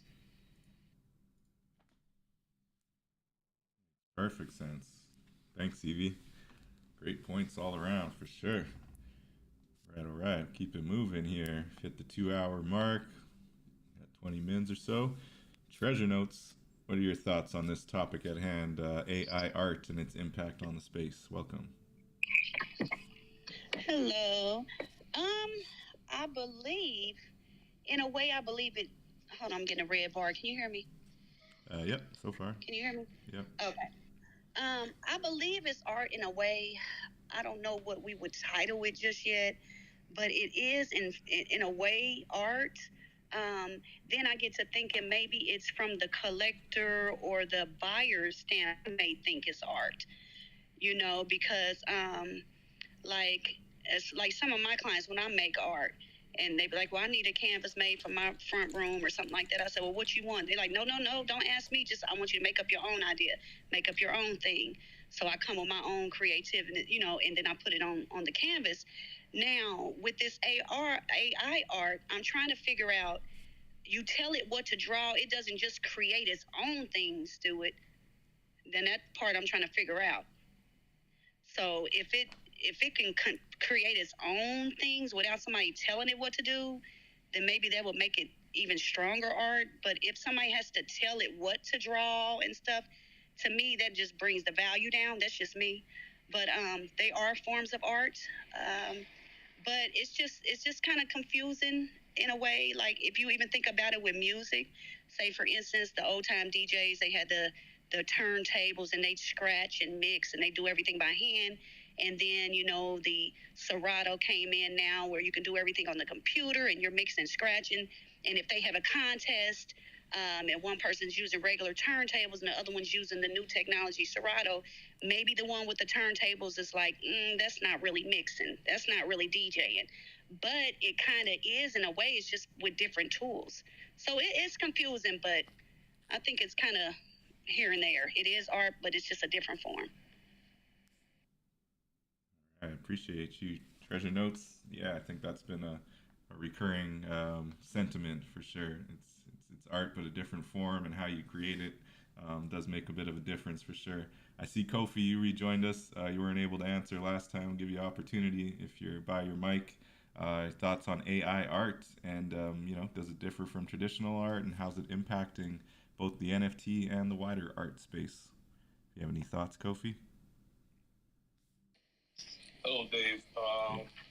Yeah, thanks. I was on a call earlier, and this is a great topic because from the little I've seen with traditional art, when I had the opportunity to work with this gallery in Germany, I realized that there are different kinds of traditional art.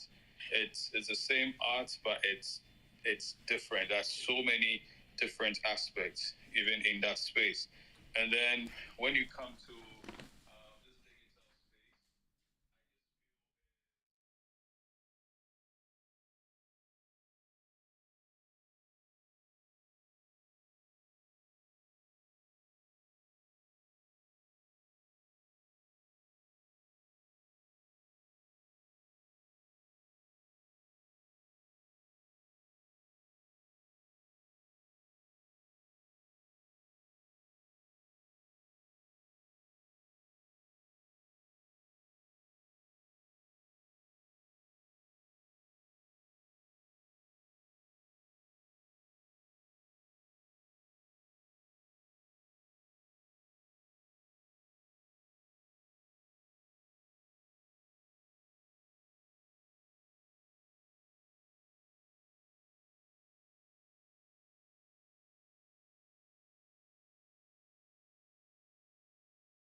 Yeah, no, for sure. I feel what you're saying. Thank you.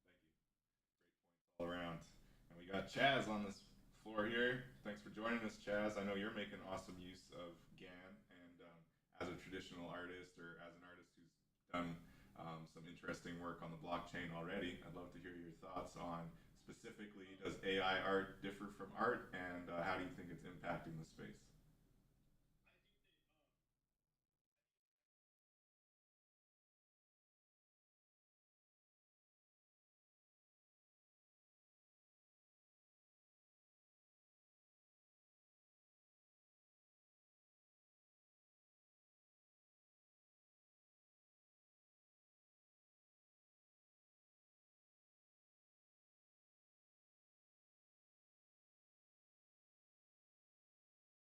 It's like doing photography. I challenge any person, any photographer, any person in this room to ever even try to set up a tripod with the exact same light and try to get the same exact picture more than one time. It's not going to happen. It's a physical impossibility, especially like, and the same thing with GAN art. Like, regardless of like, you can use the same prompt over and over and over again, and you will get the same. You will get a complete different result every time. You know what I mean? Especially if you're doing what I'm doing. I'm doing photo batching, where I'm taking portraiture photography that I used to do with my portrait studio when I used to own that, and I am editing the photos already to like where they're not even recognizable anymore, and then I'm running it through like Stable Diffusion or whatever other AI generator that I'm using, and creating something brand new out of something I already had that's like a complete unique piece of art. You know what I mean? And like I literally been doing this like daily for the last like month and a half. I started doing this with Snowpixel way back in the day, like almost 2 years ago now. You know what I mean? Like it'll be 2 years this February that I started using Snowpixel, and like and we people like Tom the Rock and ABCD DJ and the other guys are like sitting in the rooms like all night, so 6 in the morning creating like GAN art. I still have those folders of images. I never even use them. I felt bad about trying to make money off of them. You know what I mean? Like, because I was like, dude, they generated so simply and so easily, so quickly. And I thought like an hour back then was simple and quick. And like now I'm like, damn, that was like 30 seconds on Midjourney. You know what I mean? But I mean, I think it's art. You know what I mean? I do, because like sometimes I will sit in front of my computer and it will take me like 6 hours to come up with a prompt that I know is going to work. You know what I mean? And that's brain power, man. That's like thinking. It's like you're really putting in intention. I mean, yeah, you can use a few words, but the more lengthy you get, the better prompt craft you have. You know what I mean? Then you're going to get like just incredible, amazing imagery. Like I challenge anybody to go see what's in my spatial right now, and the way that I've like completely, I even skinned the walls in there and like did wallpaper behind all the stuff that's in frames with using generators to create the images behind the images that are hanging in frames in my spatial. Dude, it's dope as hell. It's like, I love it. You know what I mean? And I think that I hear a lot of people on the stage talking about like, it sounds like they've never actually played with it or done the AI art. Because the minute you start playing with it, you start doing it yourself, you're gonna realize like, wow, this is really challenging and really fun and really unique, and it's a really cool experience, I think. You know what I mean?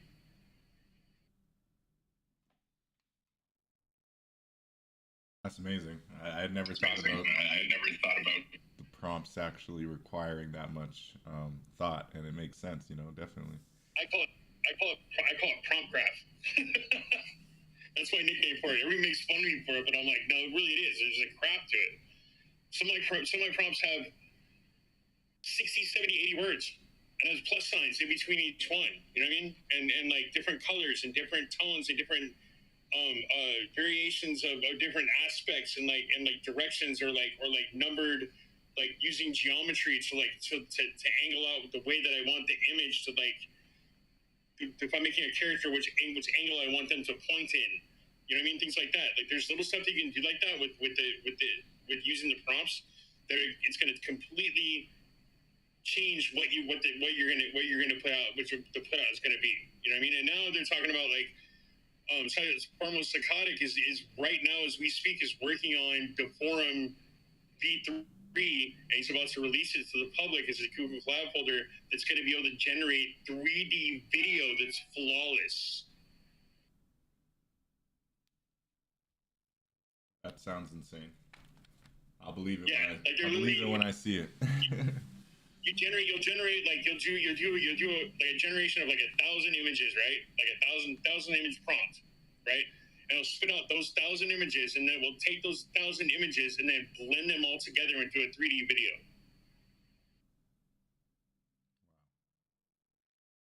There's so much coming that like people don't even know. Like, You got to keep us posted, Chaz.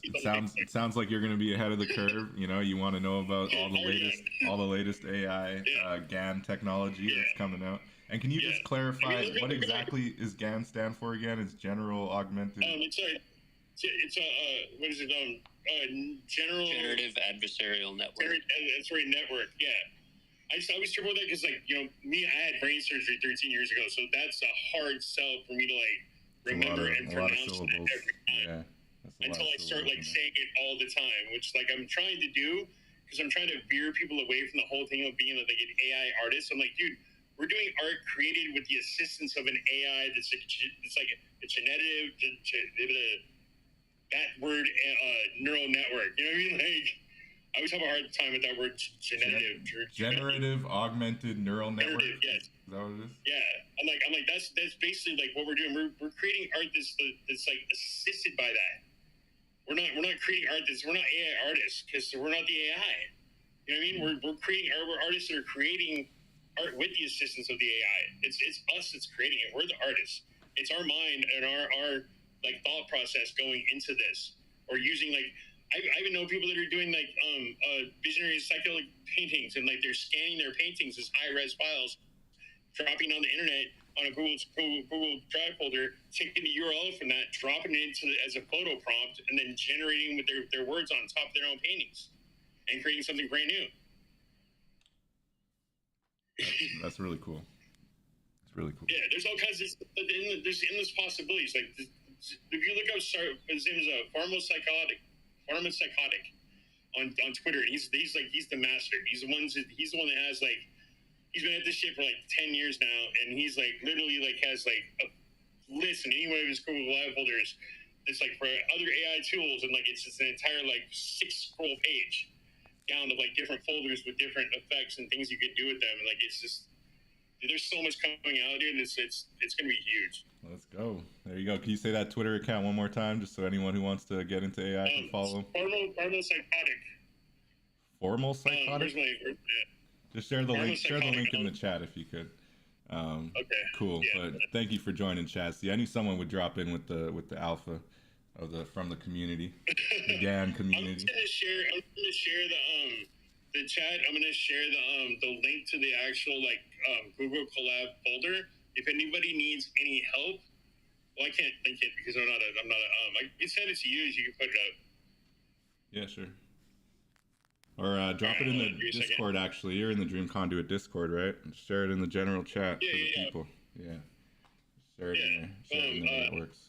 But if anybody ever needs any help, there's a couple little tricks when it comes to getting this thing set up. You have to download some and put it in a Google folder and blah blah blah blah blah. You know what I mean? Like, it's one of those things where like you have to like kind of go through a couple of hoops to get it up and running. But if anybody ever needs any help, like, you know what I mean, I'll hook it up and help you out. 'Cause I've been doing that for everybody lately. So it only takes like half an hour, 20 minutes to like actually get it up and running, or like an hour total with the download times and all that kind of stuff. But there's the link right there in your back channel. Go ahead and put it up top. That's for the latest Stable Diffusion model, and then that one has links in it that goes to like all the different folders and different models and stuff. So, I'm going to be like in and out of my Discord all day today, and like I usually share my screen in Discord when I'm in there when I'm working on stuff. And like, so if you pop in there and just say hi, like, and if I'm not around, I'll hear it because I always have the mic on, and you can like see me work. So I share my screen up there as I'm doing generations and stuff inside my Discord. It's kind of cool.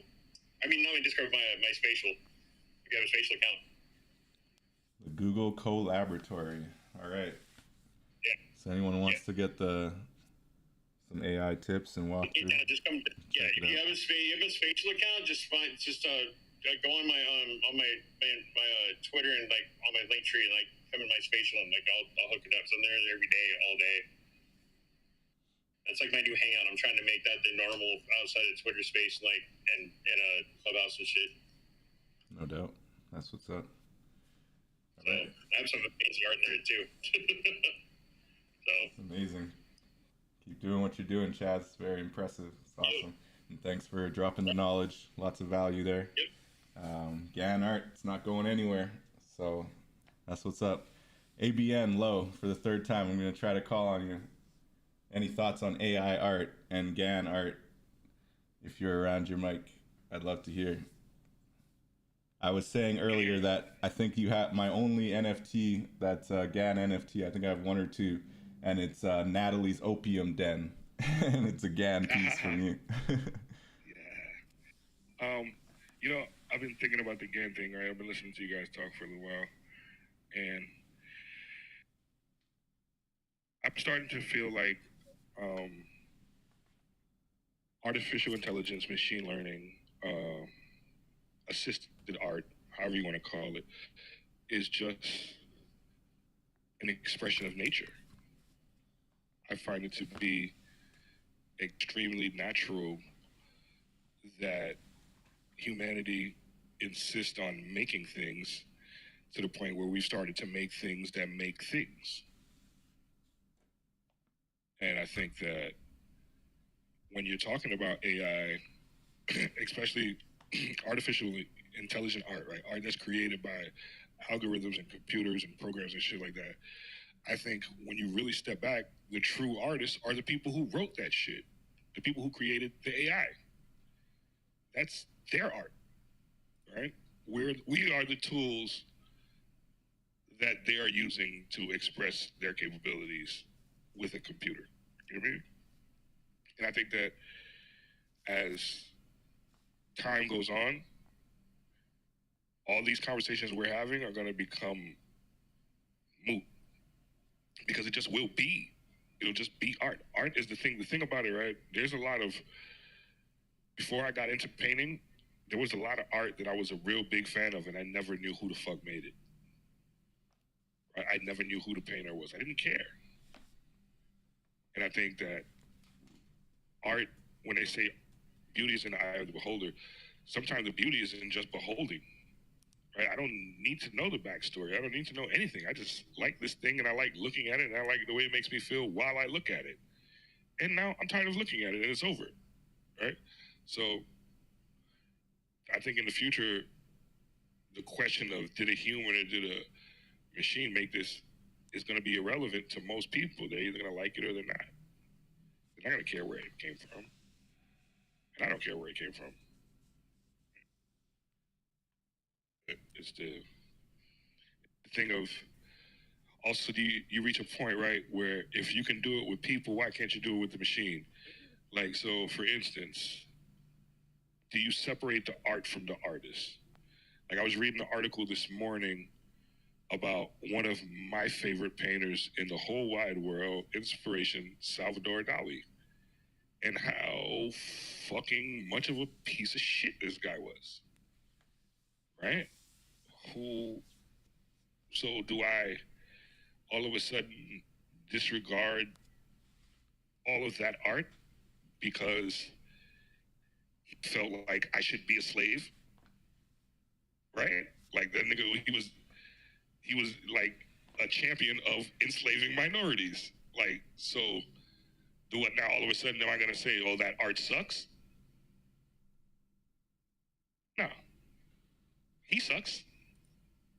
He sucks. He sucks a lot. You know what I'm saying? I mean, but it is what it is, right? The art still stands. The art is the art. And I think between AI art and human art, it's just words, because it's just art. Art is art, all right?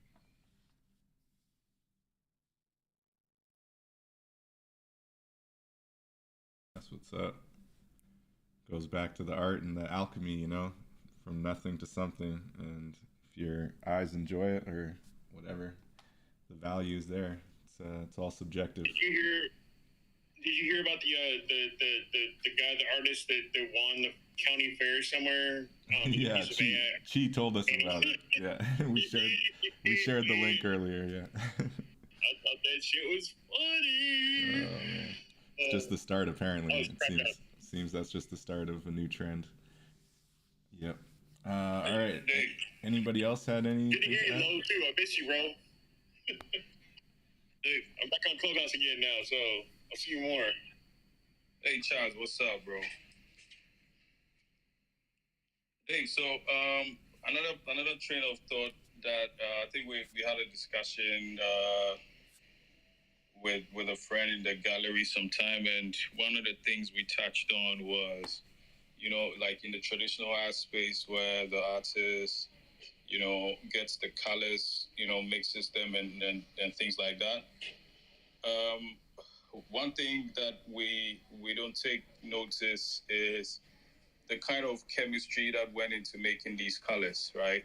So sometimes the temperature or the kind of weather in the studio is important because then it has certain effects on the colors that are going to be painted on the canvas, right? But all these things are, you know, like science, right? And if you have to break down every molecular structure of what any color in the world, you realize that it's all code, right? Even if it goes back into nature, it's all code created by nature, right? So as humans, for me, I just think that we are building up on how we were created, how we were made. If like the whole DNA of how we move is created is the same code that makes us behave like human beings. Is the same thing that we are moving from being creative into another level of creativity, which is, you know, using computer code to make these things that we make. You know, so another train of thought is also the idea that, which is true, a lot of big artists, the big names, they have like kind of like factories, so to speak. Like the studios are like factories where they employ people to paint and then they sign. That's the only thing they do. So like you have people saying, "Oh, gun art is quick and it's easy." How about that? How about like artists employing people? Like I've seen artists with like a huge warehouse full of other artists. They call them studio assistants, and they paint or they make whatever sculpture they have to make, and all they have to do is sign. You know, so like you have all these dynamics at play, and for me, once again, it's just human beings exploring the ability to explore this creative prowess that we've been created with, which, you know, includes building with code, creating with code, and that's exactly what it is. We are made in God's image, so I mean, we exhibit the kind of things He does, which is everything being based on code and numbers, you know. So, yeah. No doubt. That was beautifully put, Kofi. And I want to correct myself. VGF had shared it earlier. Generative Adversarial Network. I'm going to try to not forget that. I've definitely heard it like 50 times probably. Somehow I keep forgetting it. Welcome, Akeem. Just talking AI art. Probably winding down here. If anyone else have anything to share, any follow-up thoughts on this topic, it's been very valuable and interesting. A lot of awesome perspectives and really good knowledge on the topic, which, you know, it's not brand new, but it's definitely evolving at a rapid pace, and it's impacting the art space in new ways. And it's definitely impacting the NFT market in general. So I think we've had a lot of differing perspectives, but also I think everyone agrees that it's a tool ultimately, and it still requires human interaction. It's also built off of a database of things that humans created ultimately, you know. So it's definitely just another tool, another form of art, and it's been a really, really cool conversation. Anyone else have any final thoughts, or we can blow up the room? Thank you all for an awesome narrative conduit. I guess we'll do as we do. And Chi, if you want to help us out, anyone else on the stage, we'll count down and shut down the room. Unless Rami, you have any announcements you want to make? No announcements from my side. Not for today. Thank you, David. Great room. Great room. All right. Thanks. Cool. Well, we'll shut it down in 5, 4. All right. 3, 2, 1. Peace out, everybody. Have an amazing weekend. Thanks. God bless.